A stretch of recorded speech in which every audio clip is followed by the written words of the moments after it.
Let's do this. Button. Who's got the button? Damn it. One more time. Hello, everybody. Welcome back to, I almost said another anime reaction, but it's not. It is a review here on the Cantina, the Genreverse. Start over. It's been a while. Do over. Redo. Hello, everybody. Welcome back to the Cantina here on the Genreverse YouTube channel. It is a Star Wars show amongst all of the anime that we usually do here. I'm Kyle, joined by my two cohorts, Shockey and Cam. You guys might recognize Cam from over on the Dragon Reviewed, our Wheel of Time review series.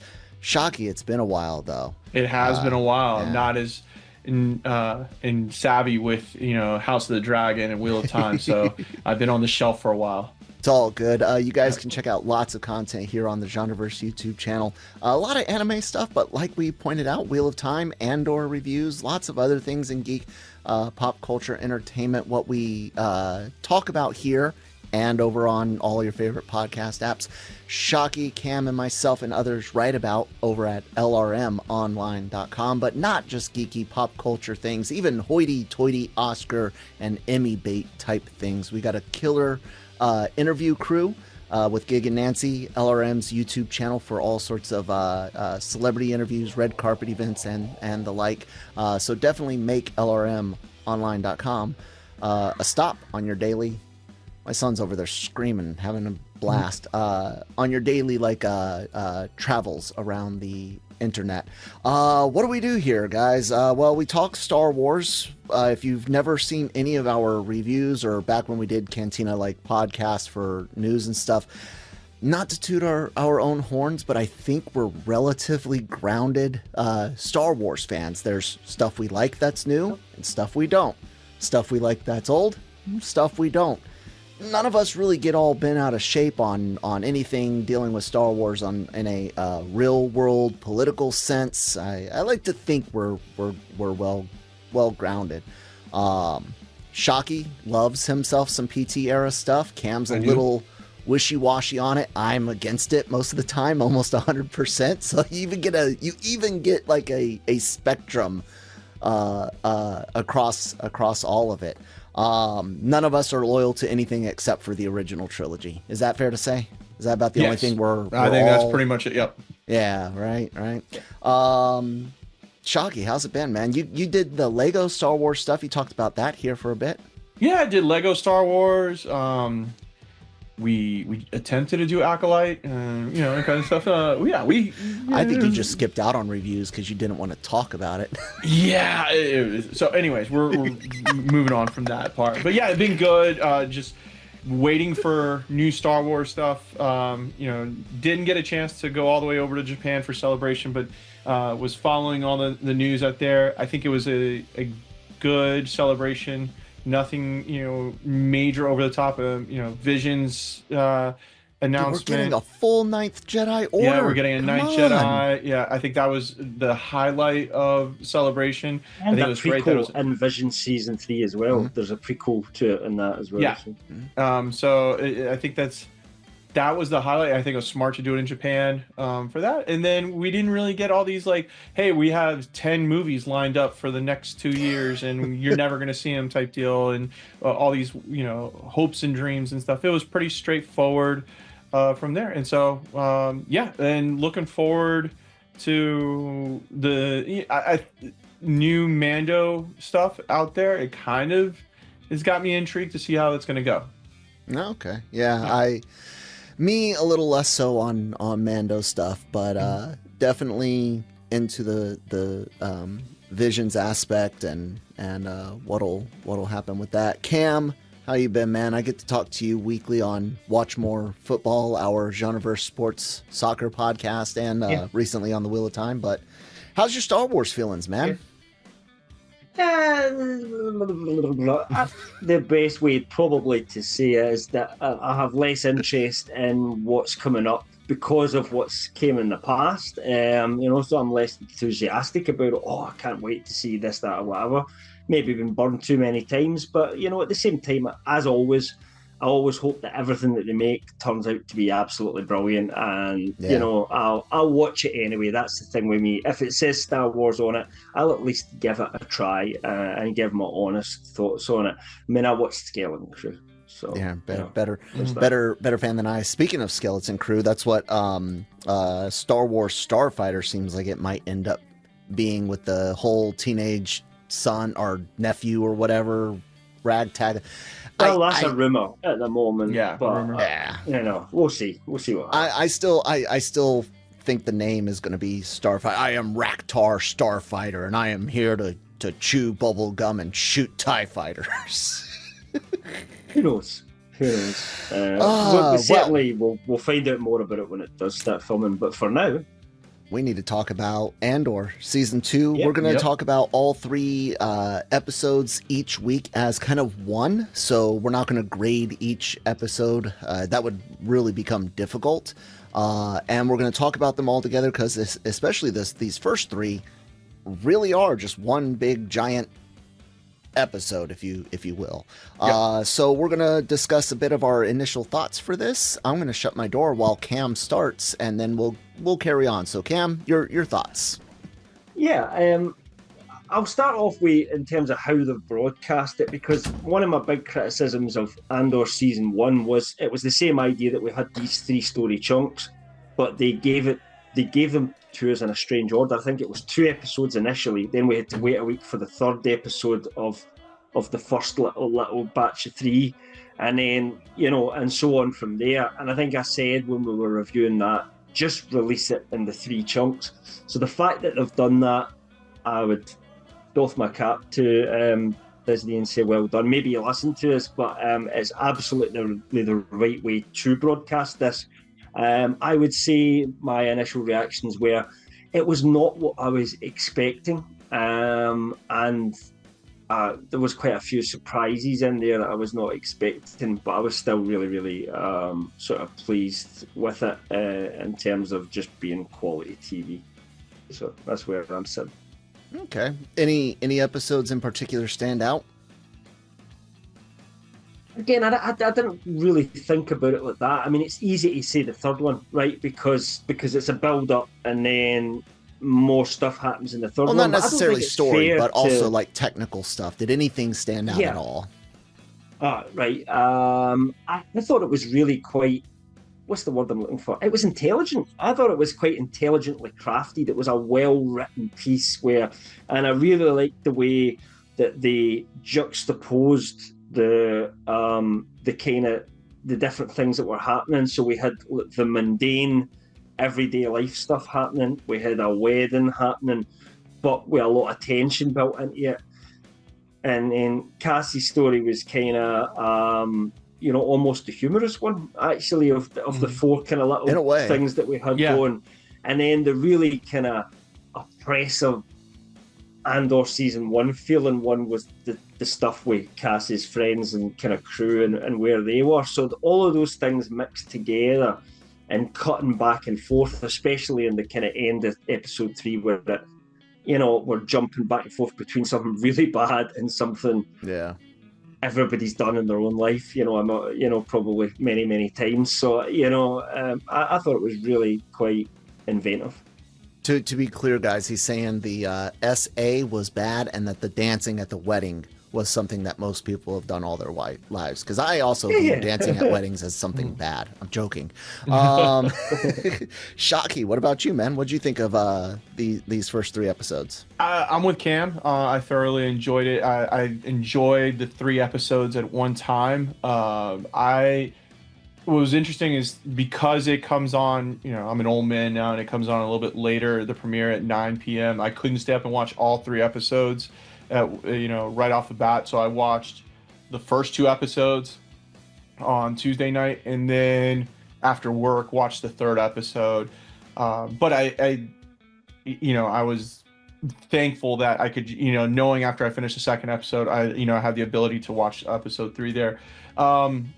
I love the editing. I kind of like, what Cam was talking about. You're not just stuck in one story for 30, 45 minutes. It's kind of in a 5 to 10 minute increment. Even some in episode 3 was even faster near the end, where you're jumping from Cassian's story to his friends on the farming platform, and then the wedding and stuff. It build up the suspense and build up the tension there. The only criticism I had, just in general, was Lucasfilm marketing giving away kind of the big reveal at the end of the 3rd episode as the it was the last teaser for Andor before it premiered, with Cassian flying the TIE Interceptor, whatever you want to call it. It's not, yeah, whatever it is, and taking out the stormtroopers. So kind of set up, what the end of episode 3 was going to be. So that he would return, kind of thing. Yeah, so you knew Cassian was going to return back. Yeah. Right. So that kind of spoils it, in a sense. I wish they used another clip somewhere else, But I get it. You have to try to draw as many fans into as possible. But yeah, so a couple weird things. The dancing was definitely, weird there. You and I kind of talked this before. The lack of aliens was weird. Nothing that was like overly like, oh my gosh, this is bad or whatever. But just kind of creative decisions that were interesting for it being Star Wars. There was those kind of things there. Acting I thought was great. What's the actor's name who plays Luther?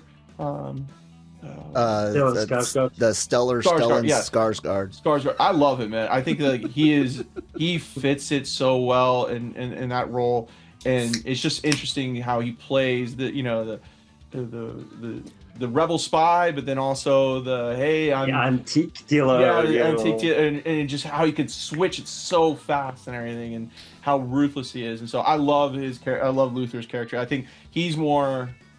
I'm more drawn to that character than actual Cassian, or for in his whole storyline, and just seeing how Luther plays behind the scenes and how he's manipulating, and always playing chess, no matter what setting he's in and stuff. So willing to cut any load that needs to be cut. How ruthless that is. So, I mean, I saw that. I always remember people. Yeah, if you see Cinta coming, be careful. Yep. She is the angel of death.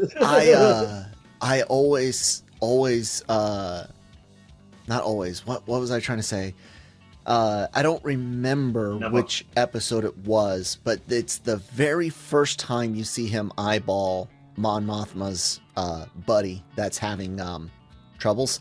The very second you saw him, and he's like, "Is he talking to that guy?" I'm like, "Oh man, you're dead. Yep. You're dead already. You're dead." Like. Yeah.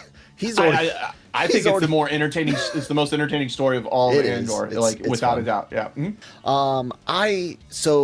I'll be honest. This show is burdened by what came before it, and I don't mean Andor season 1. I mean everything between Andor season 1 and this, to where it took me a minute to settle in and not be hypersensitive, like on the lookout for things to bitch about, right?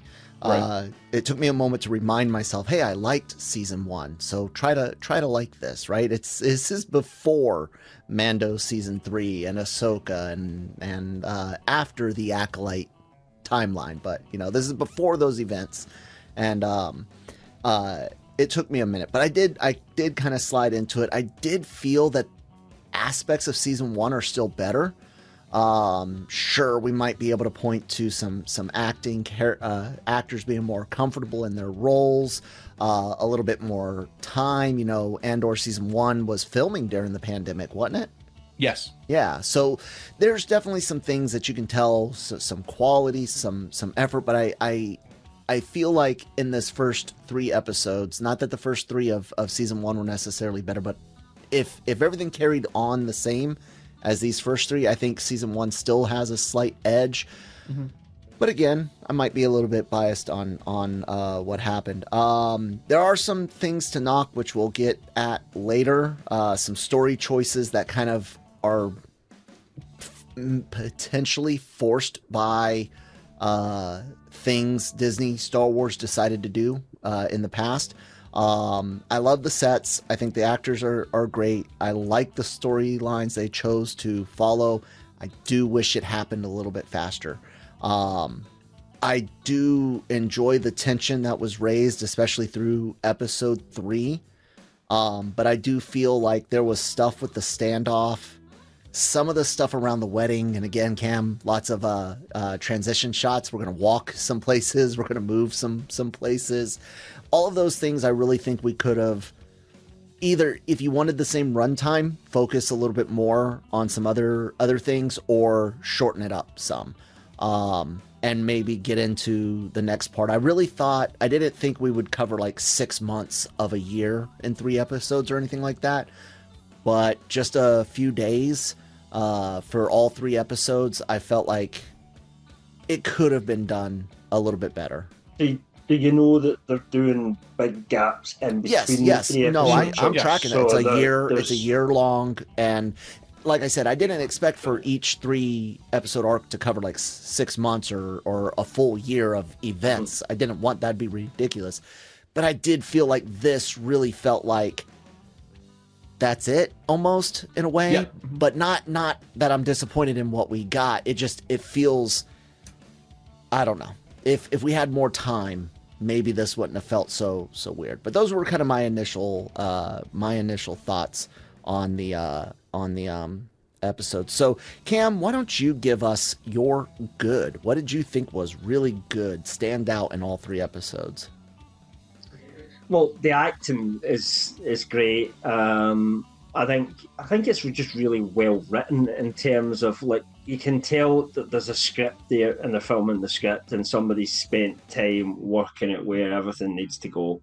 And that I thought some of the direction was good, and the editing, like Shockey talked about as well. I think the really, really kind of good parts for me, I just loved everything about the wedding, because as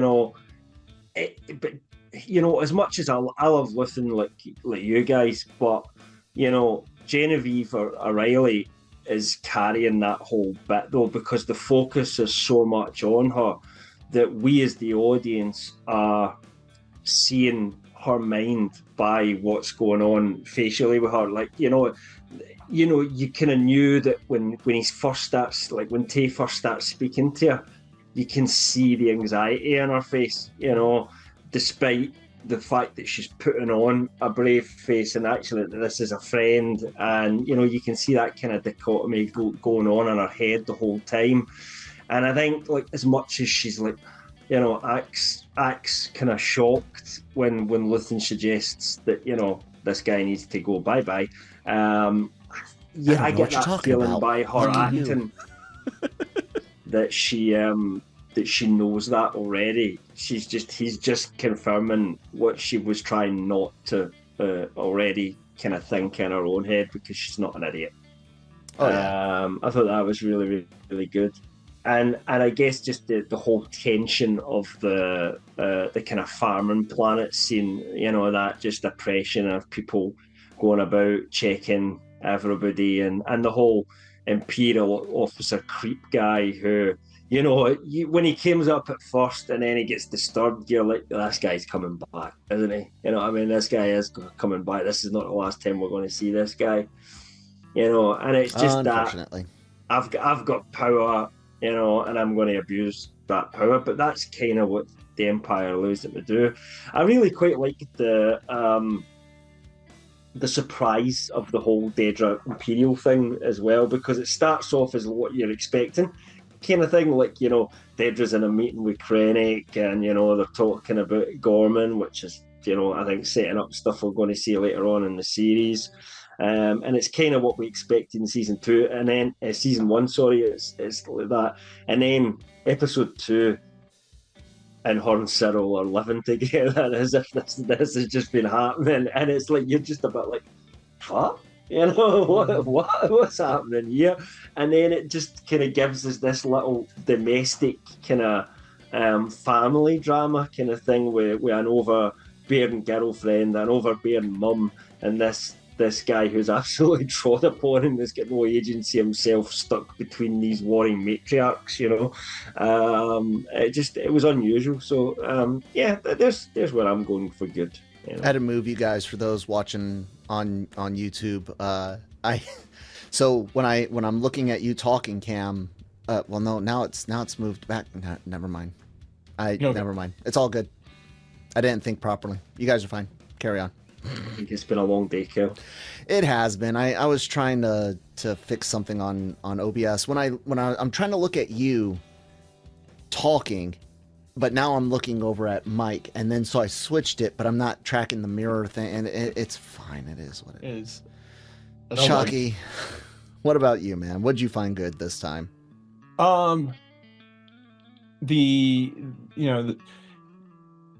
Overall, like I said, the editing, and the way the pacing of the story, the writing was excellent. The acting is excellent. I think Tony Gilroy is a person that I would trust, with multiple Star Wars projects. Not necessarily like give him like say, hey, write a trilogy or anything like that. But if he wanted to do something after Andor, yeah, definitely. I don't think it's in the cards. I think he's kind of moving on. I think he said he's done with Star Wars after this.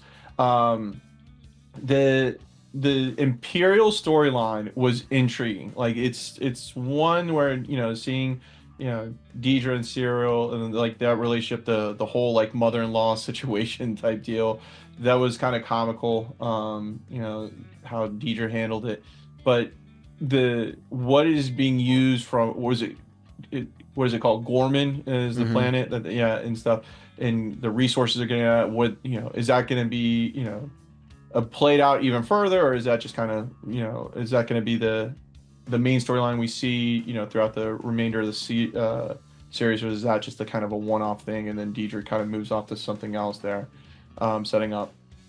But Cassian's story, I think could have been done a lot quicker. I think it was kind of a little bit drawn out with him being held hostage, especially when we've come to find out he knew where the gun was in the ship that he was held captive in and stuff at all times.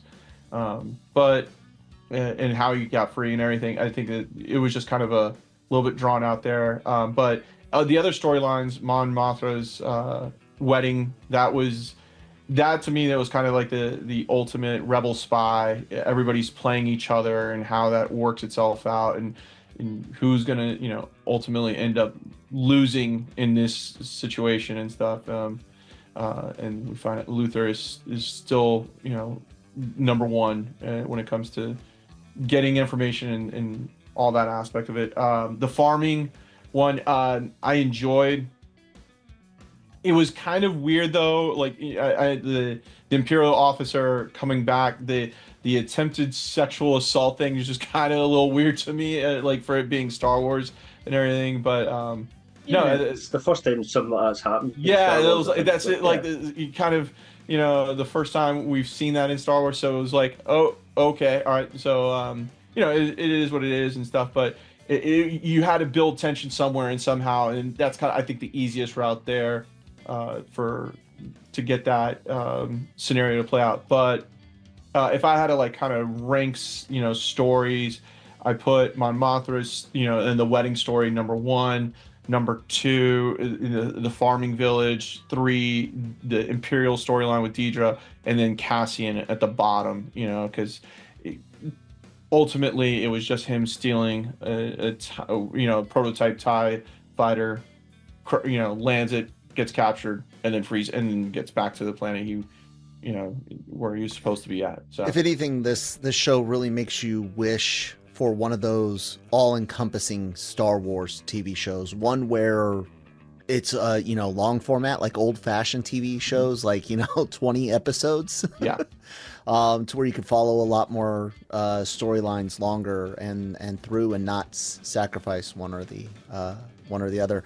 Action, sets, acting. The mom, absolutely great. Like, I love the acting and the absolute disgust. Deidre, who might find herself thinking she's doing good for Cyril, but we're not quite sure yet. Like Cam said, he doesn't really have any agency of his own. Could Deidre maybe try to help build him up? Maybe. It remains to be seen, but I did really enjoy her shut the up bitch, he's mine now, and you'll do what I say. And I dug that. I thought that was a fun scene, and the tension, especially into episode 3, was great. I do think there's some issues with some of the script and some of the story.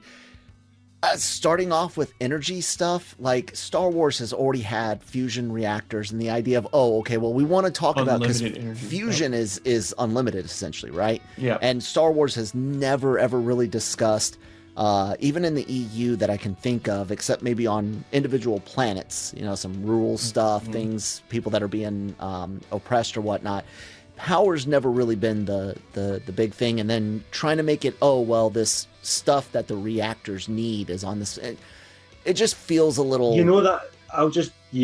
a lie though, right? That's not what it's for. It's for the Death Star. Yeah. So it's just a ruse, about the whole kind of power thing. So the Gorman stuff is coming for the Death Star? They're going to use that material for the Death Star. That's why Krennic's there. So this is just that makes they're not cleared for Death Star. Those people. The Death Star project is still top this secret. Is the Emperor's. Yeah, I guess I'm guess I was looking at too much. Not too much. I guess I just read it wrong. I'll just put it that way. Yeah. So, when it comes to the Death Star, if I remember correctly from back the EU stuff and everything, so the Kyber crystals were used for the laser. But Return of the Jedi, when they fly into the center of the Death Star, that fusion reactor that powers it, that's what the power that I'm assuming is from Gorman and stuff like that, to power up the Death Star. So the Kyber crystals is for the for a moment there, because of how much, and we'll get into other aspects of real life stuff that they're wanting to pull from. It seemed like one of those things that was believable, where they're like, okay, we're going to ignore past things and use this to put something in that we want to discuss. Yeah. Makes more sense what you guys are saying. That's why Krennic is there. I don't know why it didn't dawn on me like that. Yeah. So yeah, I'll let that one go, but we'll talk about some more of the earthly things when we get to the bad stuff. You guys want to talk about bad stuff? Did you guys have any actual gripes? Cam, do you actually have some gripes with this at all? That's what I was going to say. It might be with you, but I knew that when watching it, my headspace is going, Kel won't like this. Kel won't like this. What did you think I wouldn't like? Let's see what you think. Okay, so I got my list. Let me think. My brain's went blank now. So we could start off with the music. You won't have liked the music and the disco ball thing. Earthly music, top one. Earthly music. Yeah. But there was a few other things that I think were kind of a little bit earthly, if you like. I didn't think you would like the kind of domestic scene, because it was a bit earthly, because they used like fondue type things, and I thought you wouldn't like that. That didn't bother me as much. That one didn't really dig me. Bug me too much. Yeah. But yeah, that was my main one, was the whole kind of music thing. What about because you? I genuinely usually don't like contemporary style music in Star Wars. In fact, I hated the Andor trailer they released, which was contemporary music. That was awful. The second one with orchestral music was much better. I actually liked it in this context because it actually makes sense that they would have dance music. It needs like to be more exotic wedding, sounding though. This was just straight. You could hear that at any freaking club in Europe or the United States, and that's my issue. Like I understand it's music not classified by its simplicity.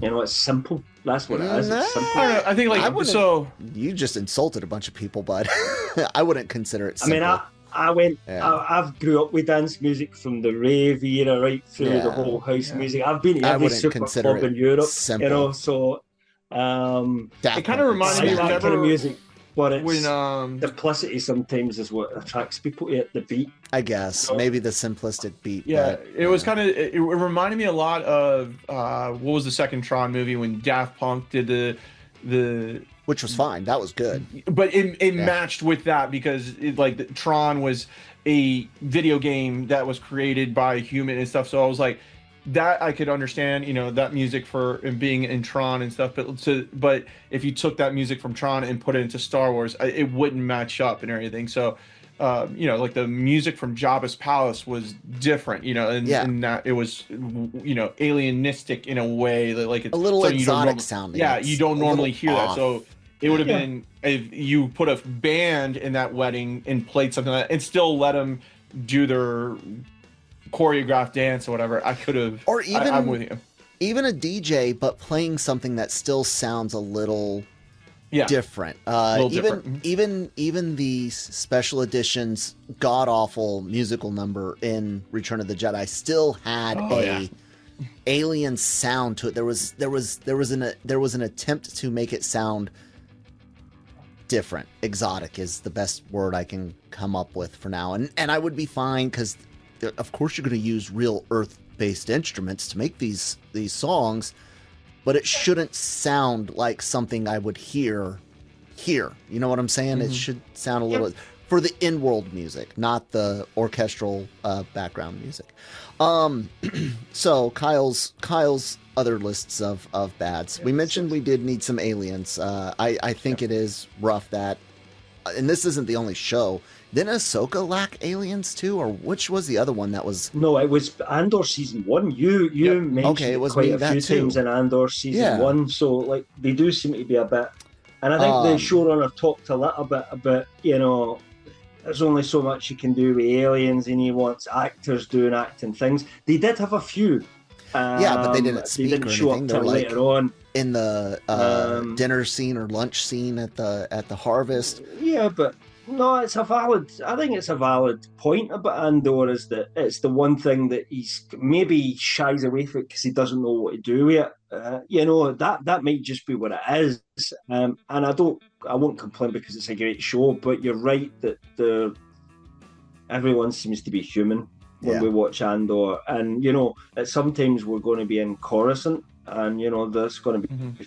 And I don't want it to just be the background characters. I want it to be, I can accept Chandrilla maybe is just all humans, because as far as we know, that maybe it is. Maybe it's an Earth-like planet, it's just humans. But everywhere, so all the crew that were with Cass, none of them were alien, No one on the farming planet seemed alien whatsoever as well. So you add it all up, and actually you're starting to get, a noticeable pattern. And I mean, Disney did away with the xenophobic, anti-alien, racist, speciest empire.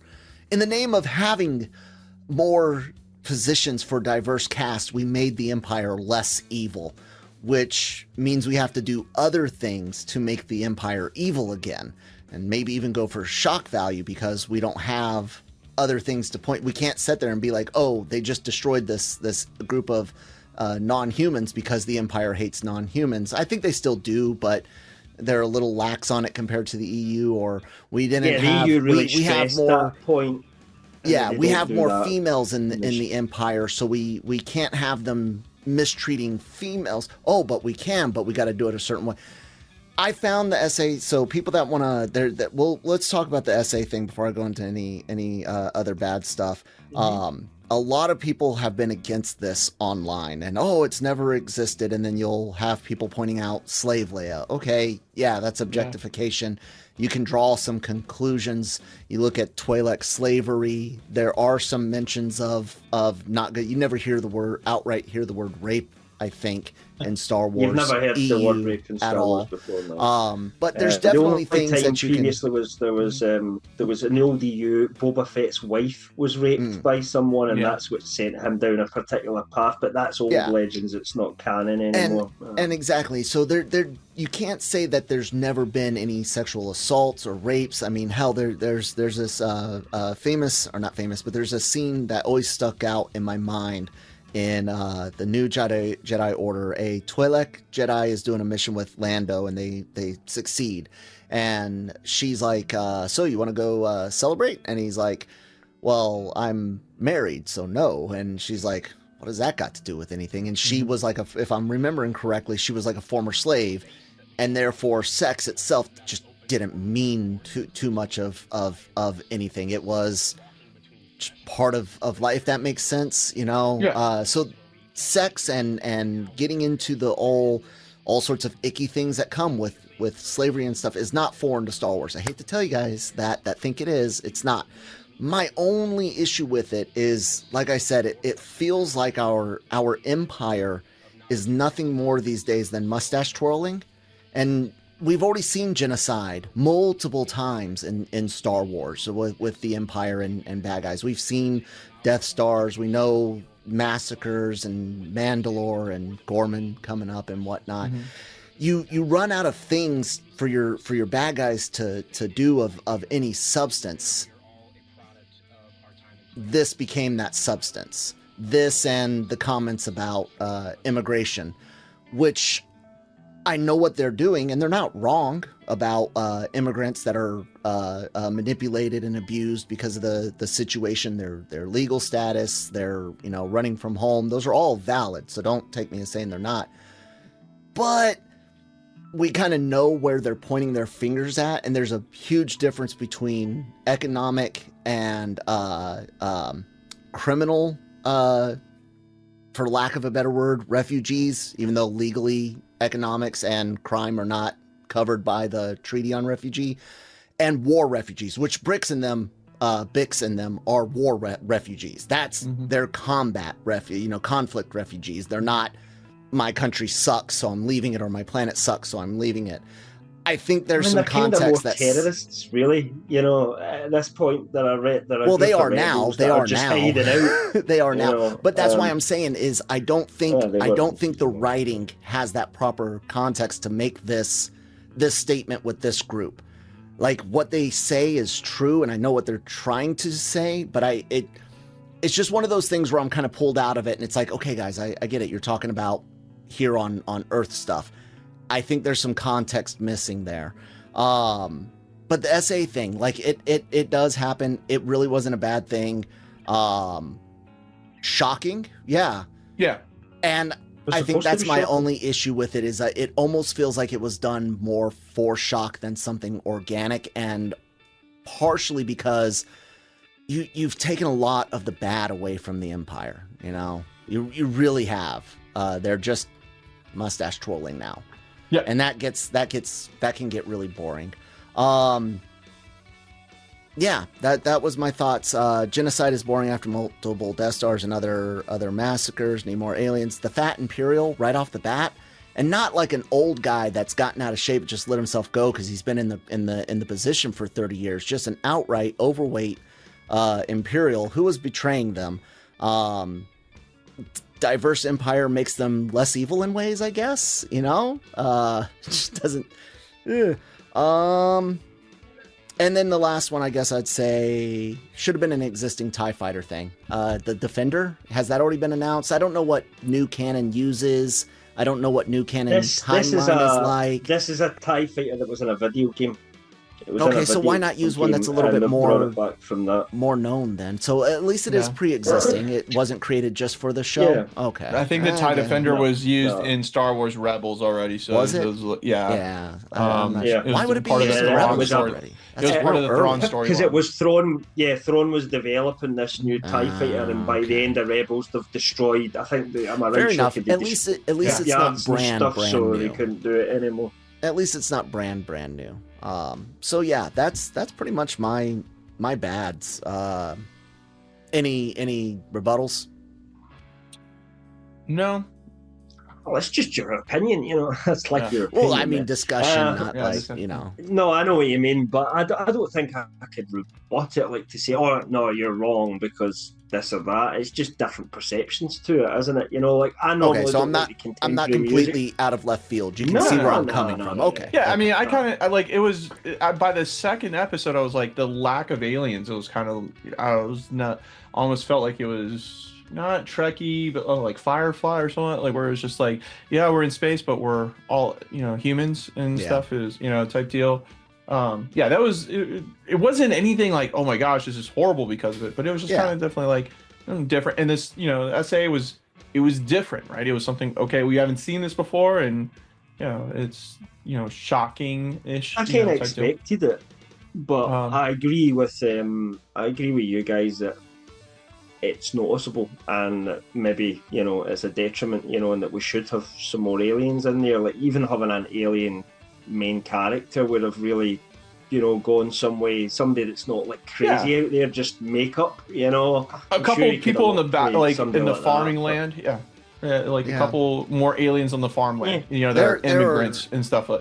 There are plenty of humanoid species out there that you don't have to suspend all belief of seeing a fish speak perfect English like they did in Ahsoka. I think it was Ahsoka, which was just seeing two Mon Calamari speak perfectly clear English with absolutely no. That was Mando season 2, season 2 or 3, something like that.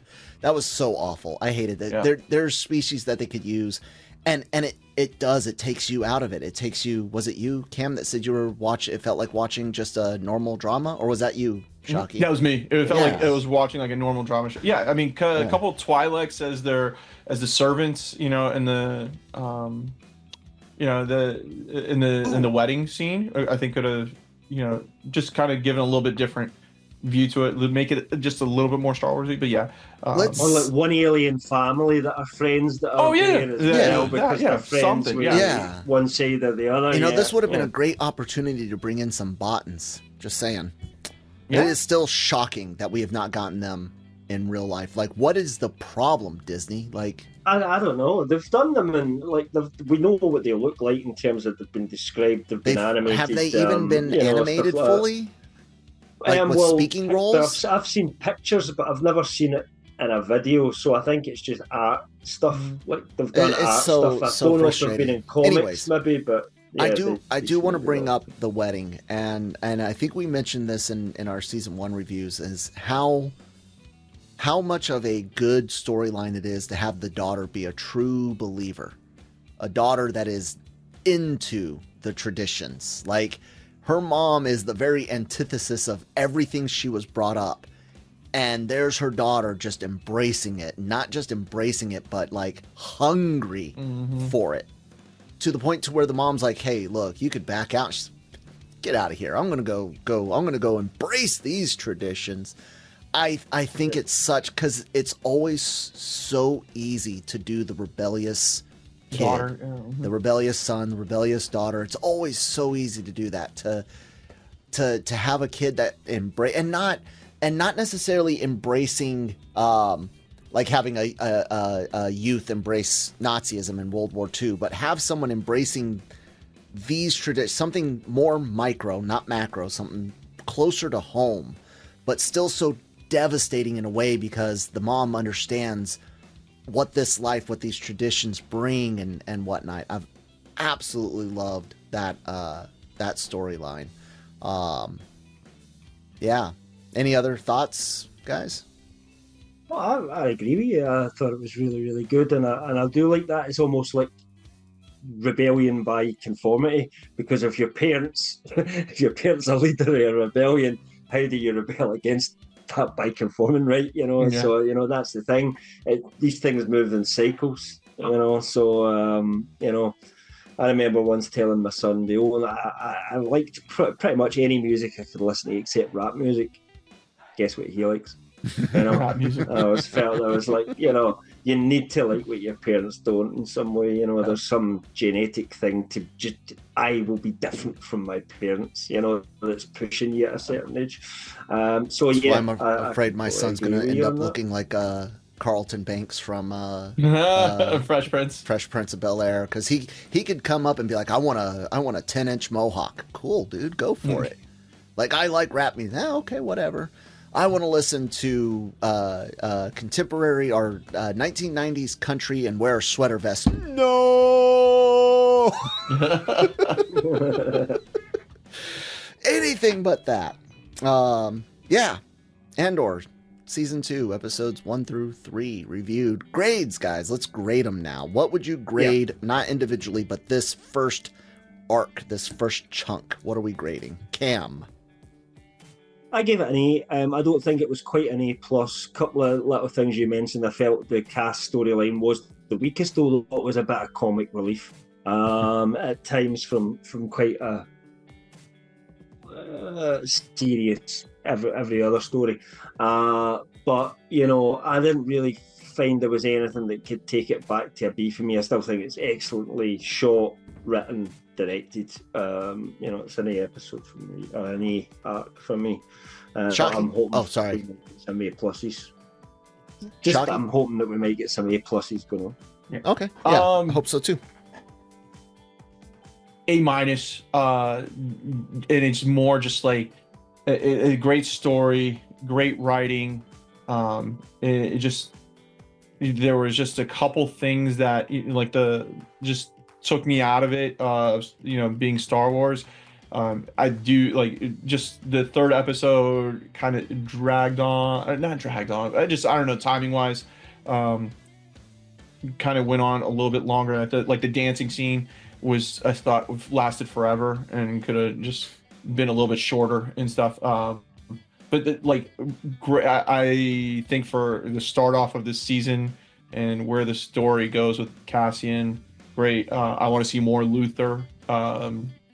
On that aspect of it. But yeah, just a little bit of changes I would have made if I was, the person behind the scenes and stuff. But overall, it's at least in the right direction for Star Wars, and it hasn't been in a while. I was hooked more on season 1's opening. I'm in that B+ to A- range right now. Probably leaning towards B+. I really do feel this needed a little bit of a different work through. But guys, B+ is not bad. I know some people feel anything less than an A is awful, but B+ is not bad. I am happy that I was able to get out of my rut, because I've mentioned before how Marvel is so hard to watch because just how many bad things we've had, and Star Wars has been very, very similar since Andor season 1. I can't really think of anything outside of some episodes of Visions 2 that I enjoyed. Yeah, that's it. Mm-hmm. Yeah. You know, Mando season 3 was awful. Obi-Wan, awful. Ahsoka, awful. Yeah. And all the animated stuff. Skeleton Crew wasn't good. Acolyte was absolute trash. I keep forgetting that. And I didn't even watch Skeleton Crew. That's how done I am. And as of right now, you wouldn't have liked it. I have no interest in Mando and Grogu. I really don't. I hope it's good. I hope it changes my mind, but I don't have a lot of faith in it. And I can't wait to see Raktar Starfighter chew his bubblegum and shoot TIE fighters with his nephew or whatever. That's hilarious. Yeah. I'm telling you guys, it's his name. It's his name. All right, guys. I hope you enjoyed I agree with you, but I hope not. I hope you guys enjoyed our reviews. Sorry that my brain is sometimes full of fog and some of the things that are very obvious I don't get. Check out more stuff here on the Genreverse YouTube channel, not the LRM website, that comes later. Genreverse YouTube channel, lots of reactions, reviews, podcasts covering all sorts of stuff in geek, pop culture, entertainment. If you do like our anime content, we will have a Patreon opening up in the near future. So keep an eye out for that. Mostly uncut reactions and some early access and whatnot. If you want to listen to our podcast, they are available on all your favorite podcast apps. And of course, LRMonline.com for written entertainment news, celebrity interviews, and red carpet events from the LRM YouTube channel. And lots more. Check it all out. Shockey, any final words? Make sure to, check out lrmonline.com, like Kyle was saying, and let us know in the comment section what you thought of, Andor, in the first 3 episodes, and continue to support us. We appreciate it. Cam? You've covered everything already. Yeah. If you're into soccer, also check out the Genreverse Sports YouTube channel. We do tend to have a weekly show in there talking about Premier League football, soccer if you're American. Several British guys talking about their favourite football teams. It's fun. Check it out. Yep. All right, guys. May the force be with you.